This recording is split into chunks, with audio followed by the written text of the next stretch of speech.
नमस्कार साथियों, एग्जाम के अभ्यास पे आपका स्वागत है। आज का हमारा टॉपिक है शिक्षा मनोविज्ञान की उत्पत्ति।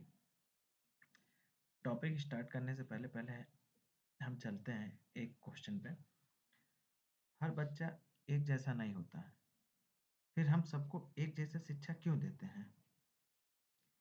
चैट में इसका जवाब दीजिएगा आप लोग। और अभी हम लोग चलते हैं अपने टॉपिक पे, शिक्षा मनोविज्ञान की उत्पत्ति। शिक्षा मनोविज्ञान की उत्पत्ति पे आज हम जानेंगे कि शिक्षा में मनोविज्ञान क्यों आया, किसने शुरू किया और परीक्षा में इससे सवाल कैसे बनते हैं। शिक्षा प्लस मनोविज्ञान क्या होता है? शिक्षा मनोविज्ञान, शिक्षा का अर्थ है सीखने सिखाने की प्रक्रिया और मनोविज्ञान व्यवहार का विज्ञान है। अर्थात शिक्षा मनोविज्ञान वह विज्ञान है जो शिक्षण अधिगम के समय बालक के व्यवहार का अध्ययन करता है। इसकी उत्पत्ति की हम लोग कहानी जानते हैं। रूसो नाम के एक दार्शनिक ने देखा कि बच्चों को जबरदस्ती पढ़ाया जा रहा है।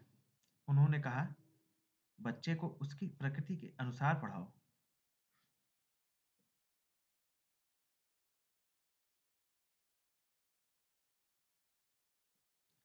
तो शिक्षा मनोविज्ञान का विकास मनोविज्ञान के सिद्धांतों को शिक्षा में लागू करने के परिणाम स्वरूप हुआ।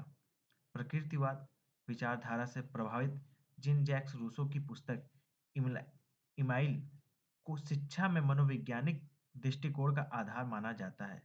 रूसो के अनुसार बालक को उसकी प्रकृति के अनुसार समझना चाहिए।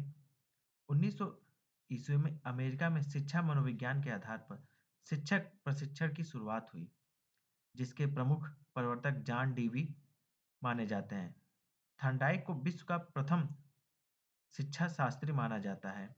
एक हमारा क्वेश्चन यहाँ से बन के आता है, विश्व का प्रथम शिक्षा शास्त्री कौन थे? थॉर्नडाइक जी थे। 1900 में अमेरिका में शिक्षा प्रशिक्षण हुआ। इसके प्रवर्तक कौन थे? अमेरिका में, और इसके प्रवर्तक थे जॉन डीवी। और भारत में शुरुआत हुआ 1920 में। शिक्षा मनोविज्ञान का क्षेत्र।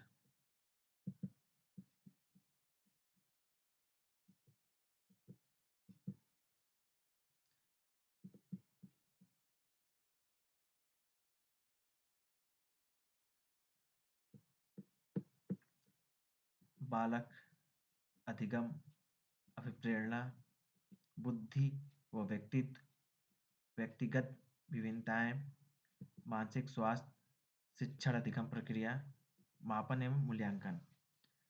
बच्चे क्यों नहीं सीख रहे हैं, इसका जवाब शिक्षा मनोविज्ञान देता है। शिक्षा मनोविज्ञान के कुछ प्रमुख पॉइंट्स हैं, आइए हम लोग देखते हैं। मानसिक स्वास्थ्य, ध्यान, स्मृति, सोच। एग्जाम्पल से समझिए।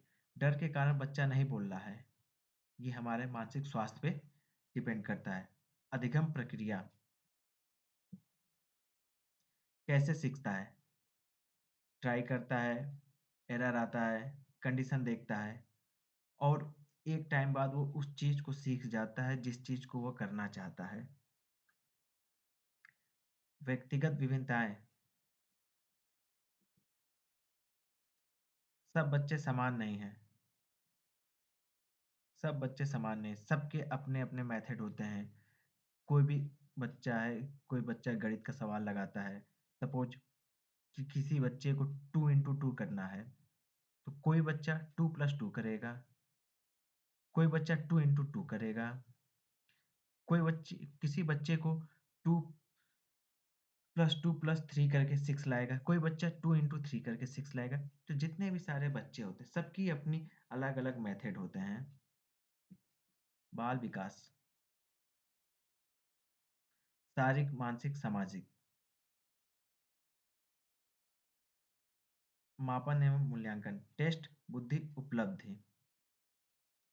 यहीं से एग्जाम में डायरेक्ट क्वेश्चन आते हैं। आपका पूछ लेगा व्यक्तिगत विभिन्नताएं बताइए। बालकों की रुचि, योग्यता व क्षमता के अनुसार शिक्षण व्यवस्था होती है, या सब बच्चे समान नहीं होते हैं।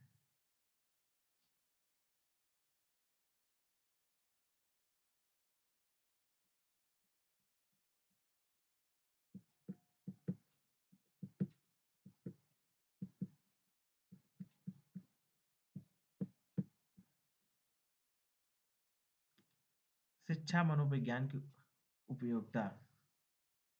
टीचर को मनोविज्ञान क्यों पढ़ना चाहिए?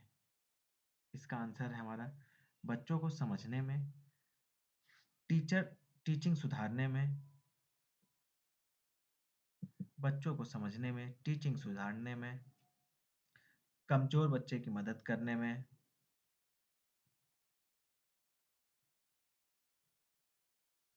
मनोविज्ञान की कुछ प्रमुख शाखाएं हम लोग देखते हैं। बाल मनोविज्ञान, ये बालक के विकास से जुड़ा है। समान मनोविज्ञान, समान परिस्थितियों में व्यवहार। असमान मनोविज्ञान, विकृत व्यवहार। समाज मनोविज्ञान, सामाजिक परिस्थितियों में व्यवहार। मानव मनोविज्ञान, मानवीय व्यवहार का अध्ययन। शिक्षा मनोविज्ञान, शिक्षण अधिगम से संबंधित व्यवहार। किशोर मनोविज्ञान, किशोरावस्था का अध्ययन।